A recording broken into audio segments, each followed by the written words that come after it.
In today's video, we are going to cover how to automate Slack notifications with make.com. Let's start by logging into make.com. Once you are in the dashboard, click Create a new scenario.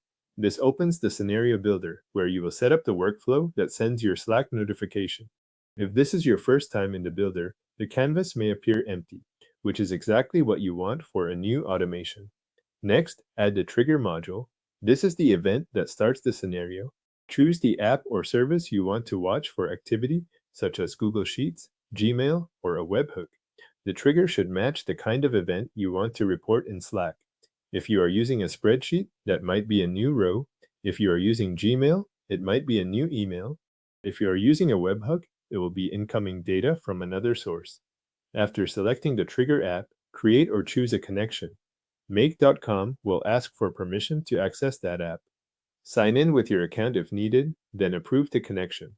Make sure you select the correct account before continuing, especially if you have more than one connected service. Once the trigger is connected, click the plus button after it to add the next module. Search for Slack and choose the action you want. Depending on your setup, this could be create a message or post a message. The exact wording can vary, but the goal is the same. You are adding the Slack action that sends the notification. Now connect your Slack workspace, create a new Slack connection, or select one that already exists. If prompted, authorize make.com to access your workspace. During this step, confirm that you are connecting the intended workspace. Since many people have access to more than one, with the Slack module connected, configure the notification itself.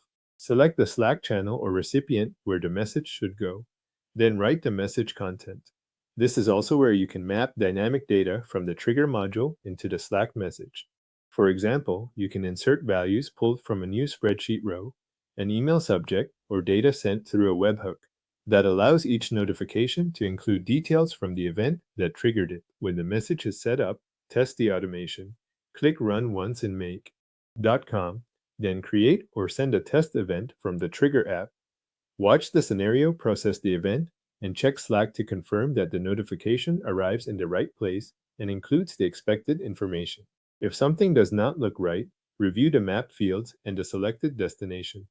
When the test works correctly, click Save. Then switch the scenario on so make.com starts monitoring the trigger and sending notifications automatically. Your make.com scenario is now live and sending Slack notifications from your selected trigger.